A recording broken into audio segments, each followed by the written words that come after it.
우리가 율법은 신령한 줄 알거니와 나는 육신에 속하여 죄 아래 팔렸도다. 내가 행하는 것을 내가 알지 못하노니 곧 내가 원하는 것은 행하지 아니하고 도리어 미워하는 것을 행함이라. 만일 내가 원하지 아니하는 그것을 행하면 내가 이로써 율법이 선한 것을 시인하노니 이제는 그것을 행하는 자가 내가 아니요 내 속에 거하는 죄니라. 내 속 곧 내 육신에 선한 것이 거하지 아니하는 줄을 아노니 원함은 내게 있으나 선을 행하는 것은 없노라. 내가 원하는 바 선은 행하지 아니하고 도리어 원하지 아니하는 바 악을 행하는도다. 만일 내가 원하지 아니하는 그것을 하면 이를 행하는 자는 내가 아니요 내 속에 거하는 죄니라. 그러므로 내가 한 법을 깨달았노니 곧 선을 행하기 원하는 나에게 악이 함께 있는 것이로다. 내 속 사람으로는 하나님의 법을 즐거워하되 내 지체 속에서 한 다른 법이 내 마음의 법과 싸워 내 지체 속에는 죄의 법으로 나를 사로잡는 것을 보는도다. 오호라, 나는 곤고한 사람이로다. 이 사망의 몸에서 누가 나를 건져내랴. 우리 주 예수 그리스도로 말미암아 하나님께 감사하리로다. 그런즉 내 자신이 마음으로는 하나님의 법을, 육신으로는 죄의 법을 섬기노라. 오늘 저희들 함께 보실 하나님의 말씀은 로마서 7장 14절에서 25절입니다. 중국의 철학자 가운데 왕양명이라는 사람이 있습니다. 그가 살던 시대에는 특별히 도둑이 끊이지 않았고 전쟁이 끊임없던 그런 시대였다고 합니다. 하루는 그의 제자가 자기 스승에게 찾아와서 이렇게 질문합니다. 선생님, 이 도둑 문제를 어떻게 해결하면 좋겠습니까? 그때 왕양명이 이렇게 대답했다고 합니다. 내게는 더 큰 문제가 있느니라. 그러자 제자가 선생님 무슨 문제입니까? 묻자 이렇게 대답했다고 그래요. 내 마음의 도둑을 먼저 잡아야 하는 문제 말이야 라고 대답했다고 합니다. 또 전쟁이 한참일 때 제자가 와서 묻기를 선생님 우리가 어떻게 하면 이 전쟁에서 승리할 수 있을까요? 그때 왕양명이 대답하기를 내게는 더 큰 문제가 있느니라. 그러자 또 제자가 물었습니다. 선생님 그 문제가 도대체 무엇입니까? 물었습니다. 그때 그는 이렇게 대답했어요. 그것은 내 마음의 전쟁에서 승리하는 일이야. 이렇게 대답했다고 합니다. 그는 인간이 가진 본질적인 문제가 인간의 내면의 문제라는 사실을 직시하고 인식했던 겁니다. C.S. 루이스라는 아주 유명한 작가가 있죠. 오늘 우리가 살고 있는 시대를 갖춰서 구도의 정신을 상실한 시대라고 말했습니다. 진지한 구도자가 사라지고 있습니다. 내 안에 일어나고 있는 전쟁에서 한번 승리해 보겠다는 그런 거룩한 전의를 가지고 있는 사람이 점점 적어지고 있다는 겁니다. 마치 오늘날의 교회는 전의를 상실한 군인들로 꽉 찬 모습과 같다. 이렇게 지적한 사람도 있습니다. 히브리서 2장 12장 4절에 보시면 히브리서 기자가 당시의 그리스도인들을 보면서 이런 개탄을 합니다. 너희가 죄와 싸우되 아직 피 흘리기까지는 대항치 아니하고 이렇게 말합니다. 오늘 본문은 바로 이런 그리스도인들의 내면의 전쟁터를 가장 투명하게 보여주고 있는 그런 장이라고 말할 수 있습니다. 본문에는 잘 알려진 구절들이 있습니다. 18절과 19절 말씀을 보시기 바랍니다. 제가 봉독하겠습니다. 내 속 곧 내 육신에 선한 것이 거하지 아니하는 줄을 아노니 원함은 내게 있으나 선을 행하는 것은 없노라. 내가 원하는 바 선은 행하지 아니하고 도리어 원하지 아니하는 바 악을 행하는도다. 바울의 갈등이에요. 또 이것이 우리의 갈등이 아닙니까?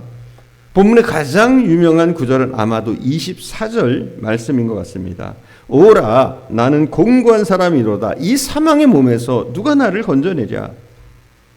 여기 바울 사도를 통해서 들려오는 그리스도인들의 고뇌와 갈등의 신음소리를 한번 들어보십시오. 어쩌면 이 처절성 때문에 많은 추석가들은 오늘 본문을 주의하면서 본문에 나타난 경험을 대표하고 있는 나라는 사람이 어떤 사람을 의미하는가에 대해서 많은 주경학자들은 중생하기 이전의 구도자들의 모습일지 모른다고 생각하기도 하지만 더 많은 주경학자들은 이것은 우리의 중생 체험 이후 그리스도인들이 경험하며 중생 이후에도 여전히 이런 경험은 우리 가운데 존재할 수 있다. 이렇게 말합니다. 대부분이 그래요. 중생 이후에 이거는 경험일 것이다. 성 어거스틴은 처음에 본문을 주의하면서 본문에 나타나는 원함은 있으나 선을 행할 수 없는 나, 이 안타까운 자기 자신의 모습은 그리스도인들의 중생하기 이전의 모습이라는 그런 입장을 갖다가 나중에 가서는 그 입장을 바꿔서 이것은 중생한 그리스도인들의 내면의 투쟁의장이다라고 결론을 바꿉니다. 그는 좀 더 성경 말씀을 연구하면서 본문의 말씀을 더 깊이 이해하게 되었습니다. 뿐만 아니라 자기 자신의 신앙생활의 경험과 연륜이 더해가고 자기의 깊은 내면을 직시하면서 그는 마침내 이것은 그리스도인들이 중생한 이후에 그들의 내면에 아직 존재하고 있는 전쟁터라는 그런 결론을 내리게 됩니다. 저도 이 결론에 동의합니다. 이것은 우리가 구원받았음에도 불구하고 거듭났음에도 불구하고 예수를 믿음에도 불구하고 우리가 크리스찬이 되었음에도 불구하고 우리 안에는 아직도 계속되고 있는 전쟁터의 모습이 있습니다. 이 전쟁, 여기서 승리하려면 무엇을 해야 됩니까? 본문은 그리스도인들이 내면의 전쟁에서 진정한 승리를 위해서 알아야 할 몇 가지 중요한 사실을 제시하고 있습니다. 첫째로 우리는 율법의 기능을 알아야 합니다. 많은 사람들이 부도덕하게 살고 있는 이유는 도덕을 알지 못하기 때문이라고 생각하고 있습니다. 그래서 그 해결을 어디서 찾느냐 하면 도덕을 가르치고 율법을 가르치자는 그런 방법을 시도합니다. 그렇지만 사랑하는 여러분, 기독교의 역사는 우리에게 무엇을 증명하고 있습니까? 우리가 단순히 올바로 살자라는 도덕적인 강조만으로 혹은 율법의 강조만으로 사회나 개인이 새롭게 개혁된 사례가 역사 속에 전혀 없었다는 사실입니다. 오히려 한 사회가 깨끗해지고 개인이 새로워지는 그런 역사는 도덕을 강조하거나 율법을 강조할 때가 아니라 사람들의 영적인 부흥이 일어났을 때였습니다. 사람들이 하나님의 영광을 체험하고 하나님의 깊은 사랑을 발견하기 시작할 때 도덕을 강조하지 않아도 그들의 삶이 새로워지는 그런 부흥이 개인과 사회 속에 일어났던 사례들을 얼마든지 볼 수가 있습니다. 그럼에도 불구하고 사람들이 하나님에 대한 사랑과 하나님과 우리의 관계를 강조해야 함에도 불구하고 단순한 율법만을 강조하고 있는 이유가 무엇이 있습니까? 왜 율법만을 강조하고 있을까요? 그것은 율법의 기능에 대해서 무지하기 때문이라고 말할 수 있습니다. 왜 하나님이 우리에게 율법을 주셨을까요? 왜 주셨을까요? 바로 이 물음에 대한 해답이 바로 로마서 7장 7절부터 13절까지 나와 있습니다. 그 대답은 단순합니다. 율법의 기능은 우리의 죄를 분명히 깨닫도록 하기 위해서입니다. 로마서 7장 7절을 다 같이 읽겠습니다. 제가 봉독합니다. 그런즉 우리가 무슨 말 하리요? 율법이 죄냐? 그럴 수 없느니라. 율법으로 말미암지 않고는 내가 죄를 알지 못하였으니 곧 율법이 탐내지 말라 하지 아니하였더라면 내가 탐심을 알지 못하였으리라. 이 말씀은 율법이 우리를 거룩하게 하지 못한다면 율법이 죄냐는 거예요. 그럼 왜 율법이 주어졌습니까? 바울 사도는 대답하기를 율법으로 말미암지 않고는 내가 죄를 알지 못하였다 말하고 있습니다. 그러면 율법 가운데서 대표적인 가장 민감한 이런 계명을 한번 사례로 들어봅시다. 우리가 10계명, 1계명, 2계명을 보면서 우리는 이렇게 말할 수 있죠. 하나님, 저는 우상 숭배를 한 일이 없어요. 그러니까 저는 율법을 지켰습니다. 그렇죠? 우리 우상 숭배 한 거 없는 것 같아요? 이렇게 말할 수 있을 줄 모릅니다. 그러나 율법 가운데 탐내지 말라 이 계명 앞에서 나는 무죄하다고 선언할 수 있는 사람입니까? 오늘 본문의 성경은 말하기를 탐내지 말라는 율법이 없었다면 내가 탐내었을 때 그것이 죄를 범했다는 사실을 어떻게 알 수 있겠느냐는 겁니다. 마치 이것은 우리가 운전하고 다닐 때 노란 중앙선이 침범하지 말라고 경고하는 것과 똑같습니다. 이것은 교통법입니다. 이것이 없다면 중앙선을 침입하고도 잘못되었다는 생각을 할 이유가 없습니다. 그런데 우리가 그 법을 어느 정도 알고 있기 때문에 중앙선을 넘었을 때 잘못되었구나 라고 생각하고 마음에 좀 미안한 마음을 갖게 될 것입니다. 그런 법규, 계명을 통해서 우리는 우리의 죄인됨을 깨닫게 되는 것입니다.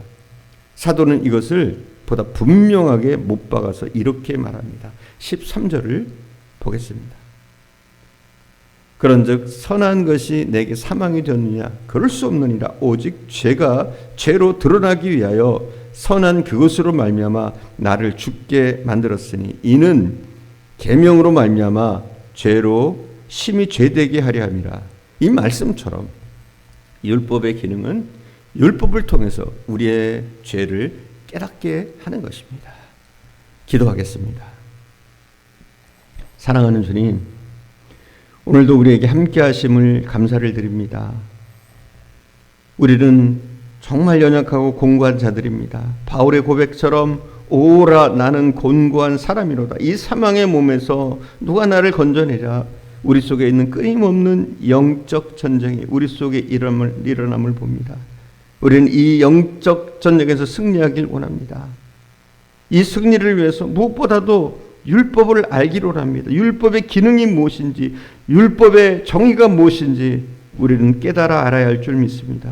율법은 우리의 죄됨을 깨닫게 하는 줄 믿습니다. 이것을 통해서 얼마나 우리가 연약한지를 또한 깨닫게 하는 것이 율법의 기능인 줄 믿습니다.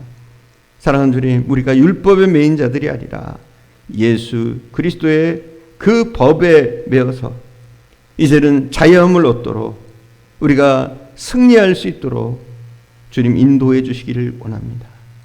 오늘도 함께 하신 주님께 감사드리며 우리 구주 예수님의 이름으로 기도드립니다. 아멘.